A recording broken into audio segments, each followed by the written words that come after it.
যুবভারতী কাণ্ডে ক্রীড়ামন্ত্রীর পদ থেকে অরূপ বিশ্বাস তিনি পদত্যাগ করেছেন।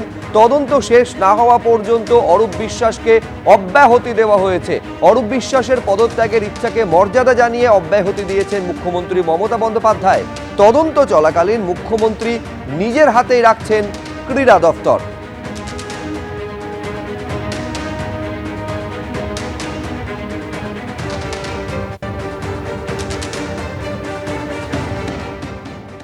এই দুই মন্ত্রীর ইস্তফা সম্পূর্ণভাবে ইস্তফা নয়, মানে মুখ্যমন্ত্রী সরিয়ে দেওয়া, ডিসমিস করা।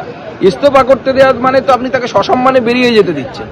মুখ্যমন্ত্রীর উচিত ছিল কান ধরে ওকে বসিয়ে দেওয়া, সাসপেনশন করে দেওয়া বা ওকে সরিয়ে দেওয়া, আপনার নিজের পদ থেকে ডিসমিস করে দেওয়া।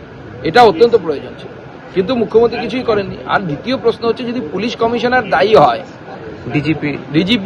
ডিজিপির উপরে যদি দায়ী চাপানো হয় রাজীব কুমারের উপরে, তাহলে পুলিশ মন্ত্রী কেন দায়ী হবেন? ইভেন্ট ম্যানেজমেন্ট বাইরের কোম্পানিকে দিয়ে করানো, অনেকে বলে বেড়াচ্ছে যে বামফ্রন্ট আমলে হয়েছিল, সরকার করেছে। ইভেন্ট ম্যানেজমেন্টের জন্য আলাদা করে কাউকে কন্ট্যাক্ট দেওয়া হয়নি। স্বাভাবিকভাবেই এই ধরনের ঘটনা আমাদের রাজ্যের মানুষের বদনাম হয়েছে। মন্ত্রীকে সরানো হয় প্রভাব বিস্তার করতে না পারে, কিন্তু মন্ত্রী তো আরেকটা দপ্তরের আছে, ক্রীড়া দপ্তরের নেই, কিন্তু আরেকটা দপ্তরের মন্ত্রী তো থেকে গেছে সে। এটা কি মন্ত্রীকে সরানো হলো? তার আরেকটা কি দপ্তর? আলো জ্বালার দপ্তর, তাই তো? আলো জ্বালার দপ্তর, সে দপ্তরটা কি ফালতু? আলো জ্বালার দপ্তরের বাজেট আর স্পোর্টস মানে ডিপার্টমেন্টের বাজেট এক না।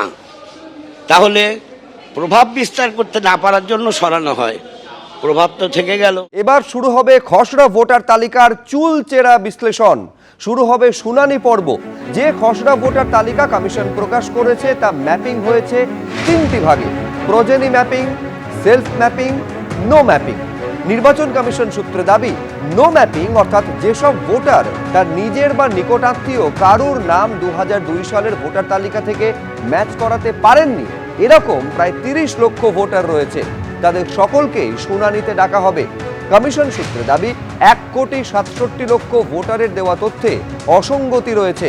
তবে তাদের মধ্যে কাদের শুনানিতে ডাকা হবে সেই সিদ্ধান্ত নেবে নির্বাচন কমিশন। নির্বাচন কমিশনের তথ্য বলছে, প্রজেনি ম্যাপিং এর ক্ষেত্রে মা বাবার সঙ্গে সংশ্লিষ্ট বয়সের ফারাক 15 বছরেরও কম এরকম ভোটারের সংখ্যা 10,76,981। আবার মা বাবার সঙ্গে বয়সের ফারাক 50 বছরের বেশি এমন ভোটারের সংখ্যা 8,59,275। রাজ্যের একাধিক হেভিওয়েট বিধানসভা কেন্দ্রে হাজার হাজার নাম বাদ গেছে। তালিকায় একদম ওপরে রয়েছে চৌরঙ্গী। তৃণমূল বিধায়ক নয়না বন্দ্যোপাধ্যায়ের কেন্দ্র, তার কেন্দ্রে 74,553 জনের নাম বাদ গেছে। জোড়াসাঁকোয় তৃণমূল বিধায়ক বিবেক গুপ্ত, এই কেন্দ্রে বাদ যাওয়া ভোটারের সংখ্যা 72,900। বাবুল সুপ্রিয়র বালিগঞ্জে, সেখানে বাদ যাওয়া ভোটারের সংখ্যা 65,170। পুরমন্ত্রী ফিরহাদ হাকিমের কেন্দ্র কলকাতা বন্দরে 63,730 জনের নাম বাদ গেছে। কসবার তৃণমূল বিধায়ক জাভেদ খানের কেন্দ্রে বাদ যাওয়া ভোটারের সংখ্যা 58,227। দেবব্রত মজুমদার যাদবপুরের তৃণমূল বিধায়ক, তার কেন্দ্রে 54,232 জনের নাম বাদ গেছে।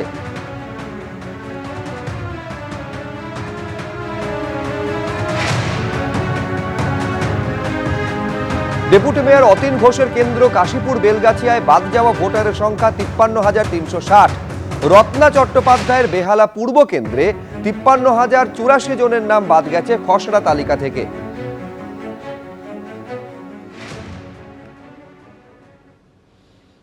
এর আগে ভুলবশত বেহালা পূর্বের তৃণমূল বিধায়ক রত্না চট্টোপাধ্যায়ের নাম রত্না বন্দ্যোপাধ্যায় বলে সম্প্রচারিত হয়েছিল। অনিচ্ছাকৃত এই ত্রুটির জন্য আমরা দুঃখিত ও ক্ষমা প্রার্থী। পাহাড়ে শিক্ষক নিয়োগে দুর্নীতি, 313 জন শিক্ষকের চাকরি বাতিল। 313 জন শিক্ষকের চাকরি বাতিলের নির্দেশ দিলেন বিচারপতি বিশ্বজিৎ বসু।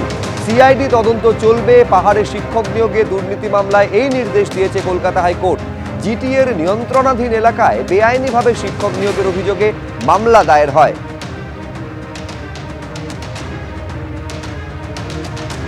সরাসরি এই বিক্ষোভের নেতৃত্ব দিচ্ছেন বিরোধী দলনেতা এবং দুর্নীতির অভিযোগ তুলছেন তিনি। আপনারা জানেন যে ইতিমধ্যে রাজ্য সরকারের তরফে একটি তদন্ত কমিটি গঠন করা হয়েছে। আজকে বিরোধী দলনেতা বলছেন রাজ্য সরকারের তদন্ত কমিটি মানি না, বর্তমান কোনো বিচারপতিকে দিয়ে তদন্ত কমিটি গঠন করা হোক।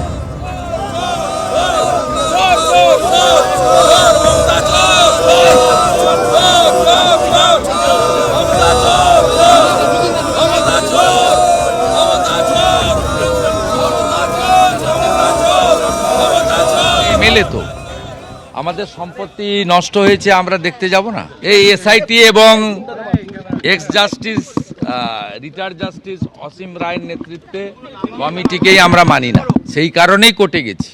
আগামীকাল অ্যাক্টিং চিফ জাস্টিসের কাছে মামলা রয়েছে।